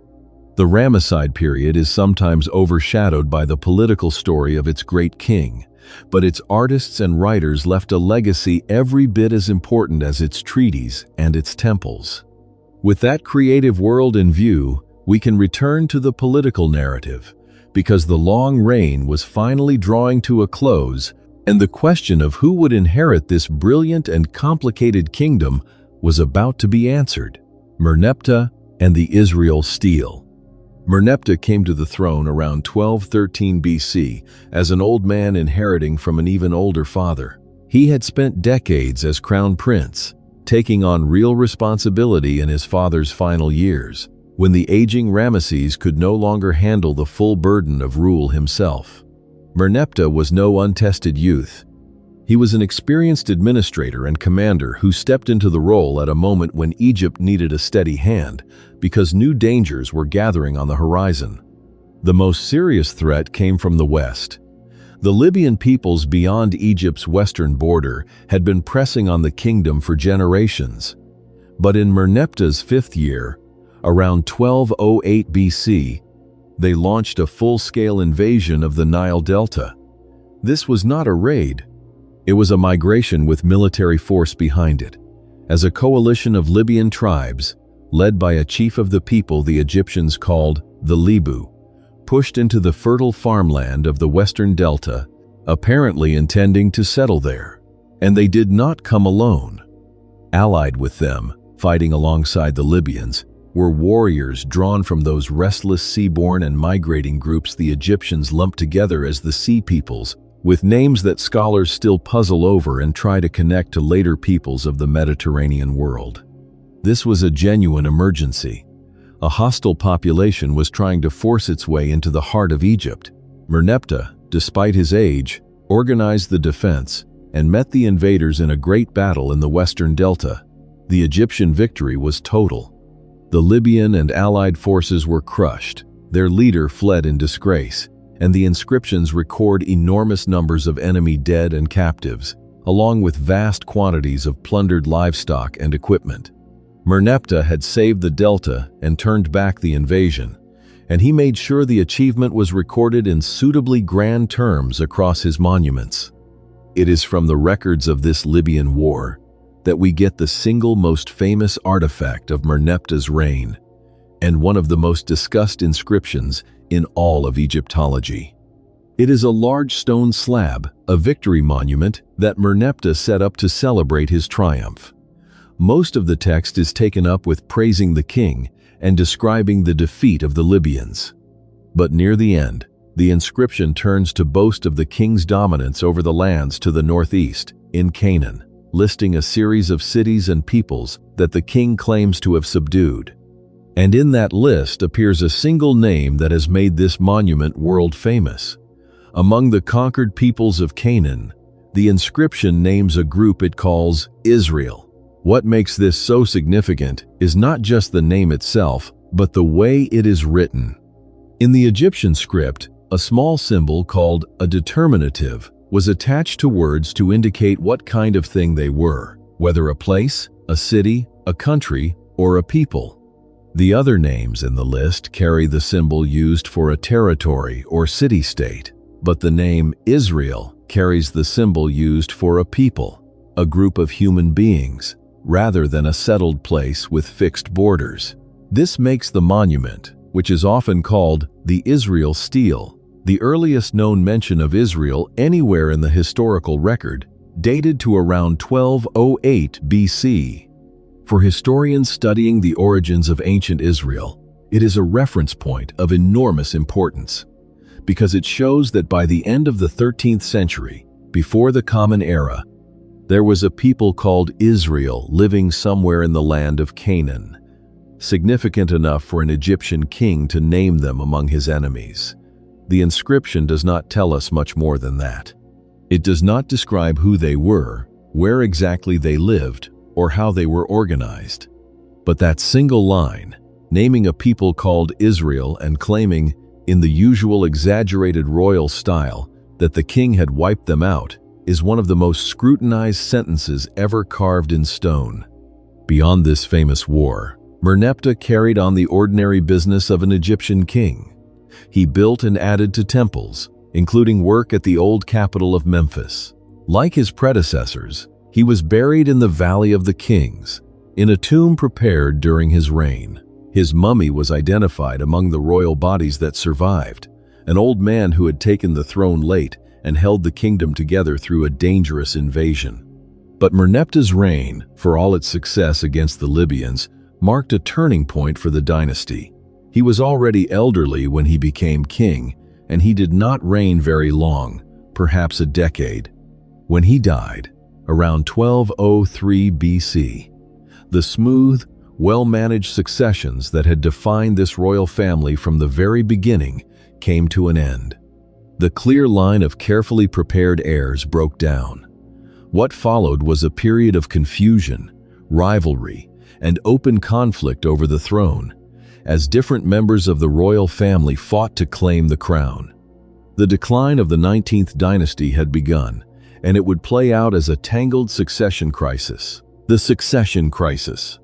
The death of Merneptah opened a period that historians still find difficult to untangle. Because the records are incomplete, the monuments were defaced and recarved, and the people involved deliberately attacked one another's place in history. What is clear is that the orderly transfer of power that had defined this dynasty for 4 generations broke down into rivalry and conflict. The throne first passed to a son of Merneptah named Seti II. He took the full royal titles and was recognized as king, but almost immediately his rule was challenged. In the southern part of the country, in Upper Egypt and stretching down into Nubia, another man claimed the kingship for himself. His name was Ramesses, and for a period of several years, he seems to have controlled the south of Egypt, while Seti II held the north, splitting the kingdom in two. Who exactly Ramesses was remains uncertain. He may have been another son of Merneptah, which would make him a brother or half-brother of Seti II, contesting the throne directly. Or he may have been a son of Seti II himself, or a more distant member of the royal family who saw an opportunity in the confused succession. Some scholars have suggested he was a regional official, perhaps a viceroy of the southern lands, who used his local power base to declare himself king. The evidence does not allow a firm answer. What is clear is that for several years, there were effectively 2 kings in Egypt, each claiming legitimacy, with the country divided between them. The conflict between the 2 rivals left scars on the monuments. In the south, where Ramesses held sway, the names and images of Seti II were attacked and erased from temple walls, the work of a rival trying to wipe out his competitor's legitimacy. Later, when Seti II regained control of the whole country, the process was reversed. His agents went back through the southern monuments, erased the work of Ramesses, and restored the rightful king's name. This back and forth of carving and erasing is itself the main evidence that a civil conflict took place, because the inscriptions record the struggle in the way they were defaced and repaired. In the end, Seti II prevailed. Ramesses' rule collapsed, his monuments were attacked in turn, and even his tomb in the Valley of the Kings was desecrated. Seti II reunited Egypt under his sole authority, but his reign was not long, lasting only about 6 years in total, including the years of the conflict. During this turbulent reign, certain figures around the throne rose to prominence, and they would dominate the final chapter of the dynasty. One was Seti II's chief wife, a powerful queen named Tausret, who would go on to play an extraordinary role in what came next. Another was a court official named Bey, who held the influential post of chancellor and who was rising rapidly in power and wealth. Bey's origins appear to have been foreign, with sources suggesting he came from a Syrian or broader Near Eastern background, which makes his rise to the very top of the Egyptian government all the more striking. By the end of Seti II's reign, this combination of a powerful royal widow and an ambitious foreign-born chancellor was positioned to shape the succession itself. When Seti II died, the dynasty was already weakened by the civil conflict, the short reigns, and the disputes over legitimacy. The next king to take the throne would be a child, physically frail, who could not possibly rule on his own. Real power would fall to the queen and the chancellor standing behind him. The story of the dynasty's final years is the story of those two figures, and of how the line of Ramesses finally came to its end. Siptah, Tausret, and Chancellor Bey. The king who followed Seti II was a boy named Siptah, and he came to the throne around 1197 BC, under circumstances that made it clear from the start that he would never rule in any real sense on his own. Siptah was young, probably only a child of around 10 or 11 years old when he was crowned. He was also physically disabled. When his mummy was examined in the modern era, his left leg and foot were found to be deformed and shortened, with the foot twisted into a fixed position. For a long time, this was attributed to a club foot, and more recently, many researchers have suggested the damage is consistent with the effects of polio contracted in childhood. Whatever the cause, the boy king walked with a severe disability and likely needed a staff or other support to move.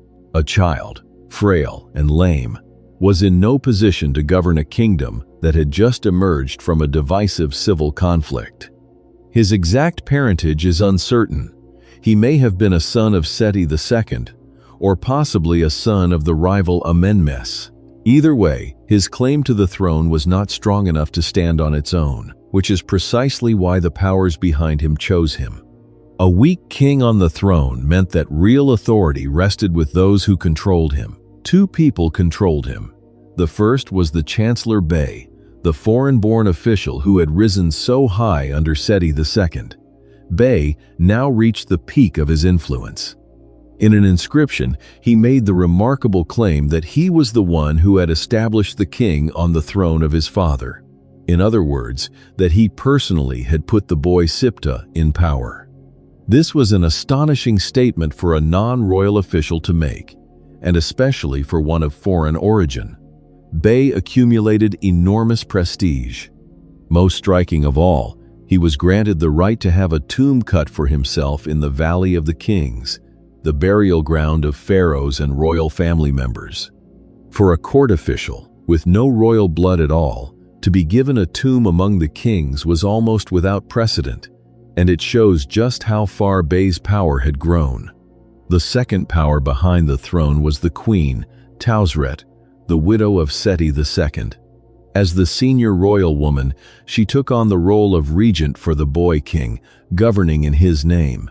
For several years, Egypt was effectively ruled by this pairing, the dowager queen and the upstart chancellor, acting in the name of a disabled child. But Bey overreached, and his fall was sudden and brutal.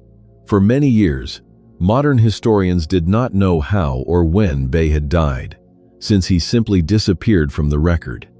Then a small inscribed flake of pottery was found and studied, an administrative note from the workers' community that recorded official news. It carried a stark announcement, dated to the 5th year of Siptah, stating that the pharaoh had ordered the killing of the great enemy Bey. In a single line, the document revealed that the all-powerful chancellor, the man who claimed to have made the king, had been condemned and executed on royal orders. The man who had reached for power above his station was struck down, and his name fell out of favor. Whatever the precise politics behind it, the message was clear. The chancellor had gone too far, and the throne, or those acting for it, had eliminated him. The boy king did not long outlive his fallen chancellor. Siptah died young, probably around the age of 16, after a reign of about 6 years. With his death, the direct succession of the 19th dynasty had run almost completely dry. There was no obvious adult male heir of the royal line ready to take the throne, And so the kingship passed to the one figure who had been at the center of power throughout these final years, the Queen Tausret. Tausret did something that only a handful of women in the entire 3,000-year history of pharaonic Egypt ever did. She took the throne not as a regent governing for someone else, but as a king in her own right, with the full royal titles and the complete formal identity of a reigning pharaoh. She joined a very short list of female rulers who had claimed the kingship outright, a list that includes the famous Hatshepsut of the previous dynasty centuries earlier, and a small number of others scattered across Egyptian history. Tausret counted her regnal years as continuous from the reign of the boy king she had served, presenting her rule as the natural culmination of her long years at the center of power. Her reign as sole pharaoh was brief, lasting only a year or two. She had begun a tomb for herself in the Valley of the Kings during the earlier years and worked to complete and expand it. And she also began a mortuary temple. But she had little time. The dynasty she now embodied was exhausted, its legitimacy worn thin by the civil war, the short reigns, the disputed successions, and the spectacle of a foreign chancellor and a child king. Tausret was the last ruler of the line of Ramesses. When her short reign ended, around 1189 BC, the 19th dynasty came to its close, and Egypt slid into a period of disorder before a new royal family seized control and restored order. Collapse and the rise of Setnakta. The end of the 19th dynasty did not come with a clean handover of power. It came with a period of breakdown that a later Egyptian source remembered as a time of genuine chaos, when central authority failed and the country fractured. Our most vivid description of this collapse comes from a document written a generation or so later, during the reign of a king of the following dynasty. This document, a long papyrus that records royal donations and reviews recent history, looks back on the years at the end of the 19th dynasty as a period of disorder. It describes a time when Egypt had fallen into the hands of local strongmen, when the land was leaderless, when, in its own dramatic phrasing, every man did as he pleased and there was no one in authority over the country. It speaks of years that passed in this condition, with the proper order of things overturned.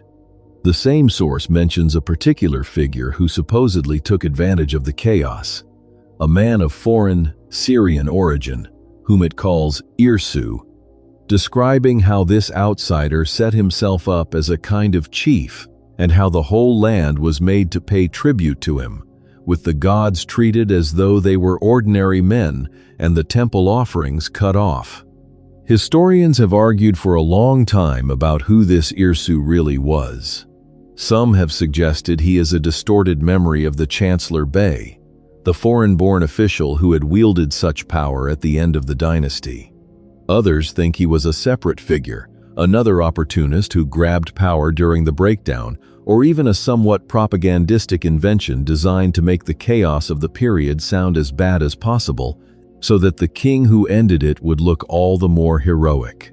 The truth is uncertain, but the broad picture the document paints, of a kingdom that had lost its center and fallen into the hands of competing local powers, is consistent with the weakness we can trace in the final reigns. Out of this disorder rose the man who would put an end to it and found a new dynasty. His name was Setnakete. His origins are obscure, and we cannot trace his ancestry with any confidence. He may have been a member of a side branch of the Ramesside royal family, or a powerful figure who had no close blood tie to the previous kings at all. What is clear is that he seized the throne, restored order to the country, and re-established a strong central government after the breakdown. In his own inscriptions, he presented himself as a restorer, a king who had driven out the troublemakers, reopened the temples, and returned the offerings to the gods, casting the previous period as a time of impiety and disorder that he had set right. This is exactly the kind of language the founders of a new regime use to justify their rise, contrasting their own order with the chaos that came before. Setnakta's takeover left a mark on the monuments of the woman he displaced.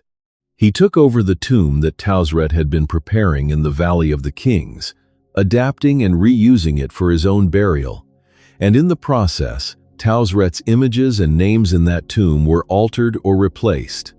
The reuse of her tomb by the man who founded the next dynasty is a fitting symbol of how completely the old line had ended and the new one had taken over.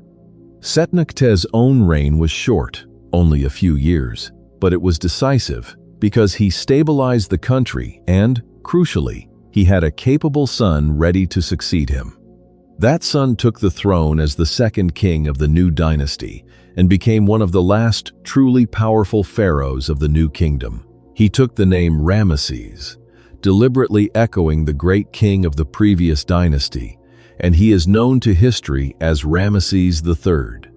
Under him, Egypt would face and survive an even greater wave of invasions by the Sea Peoples than the one Merneptah had turned back. But he belongs to the story of the 20th dynasty, the line that Setnakta founded. With Setnakta's rise around 1189 BC, the 19th dynasty was finished. The family of soldiers from the Delta, which had begun with an old general, handed a crown by a childless king, had run its full course in about 100 years. It had produced the greatest builder in Egyptian history, fought the most famous battle of the Bronze Age, and signed the oldest surviving peace treaty in the world. And it had ended with a disabled boy, a foreign chancellor, a female pharaoh, and a slide into chaos. The new dynasty borrowed its most famous name, kept its capital, and carried Egypt forward for another century before the new kingdom itself finally faded. The legacy of the 19th dynasty. The 19th dynasty lasted only about a century, but its influence on how we picture ancient Egypt is out of all proportion to its length. In many ways, when people imagine the grandeur of the pharaohs, they are imagining the world this dynasty built. Start with religion. The dynasty came to power in the aftermath of the Amarna heresy, when the entire traditional religious system had been thrown into crisis by a king who tried to replace the old gods with a single sun disk. The kings of the 19th dynasty, beginning with their connection to the restorer Horemheb, completed and cemented the return to orthodoxy. They poured resources back into the temples of Amun and the other great gods, restored the priesthoods, and reasserted the traditional religious order so firmly that the radical experiment of Amarna never returned. In doing so, they also helped ensure that the Amarna kings would be remembered as a deviation to be erased rather than a model to be followed. Then there is the stone. The building program of this dynasty, above all that of Ramesses II, gave us some of the most iconic monuments of the ancient world. The colossal rock-cut temples carved into the cliffs in the south, the towering columned hall at the Great Temple in Thebes that the dynasty completed, the mortuary temples, the obelisks, one of which now stands in a European capital, the deeply cut royal names scattered across the whole country. These are not just famous because they are big. They are famous because the dynasty was determined that they should last forever and be impossible to erase, and to a remarkable degree, that determination succeeded. We are still looking at these monuments and reading these names more than 3,000 years later, which is exactly what their builders wanted. The dynasty also gave the world a model of statecraft. The long conflict with the Hittites, beginning with the inconclusive bloodshed at Kadesh and ending in the carefully negotiated peace treaty, shows two great empires learning that they could not destroy one another and choosing instead to coexist. The treaty between Egypt and the Hittites, preserved in both languages and honored for decades, stands as the earliest detailed peace agreement we have between major powers, and it remains a landmark in the history of diplomacy. There is also the long shadow this dynasty casts in popular imagination and in religious tradition. Because of the great building activity in the Eastern Delta, and in particular the construction of the royal city named for Ramesses, The figure of Ramesses II has often been linked in popular culture to the biblical story of the Exodus, frequently cast as the pharaoh who is said to have held the Israelites in bondage. It is important to be careful here. This identification is a popular and traditional association, built largely on the appearance of a place name resembling Ramesses in the biblical text and on the general setting of the period. It is not something that the archaeological or Egyptian historical record actually confirms. There is no Egyptian monument that records the events described in the Exodus story, and scholars continue to debate the historical questions involved.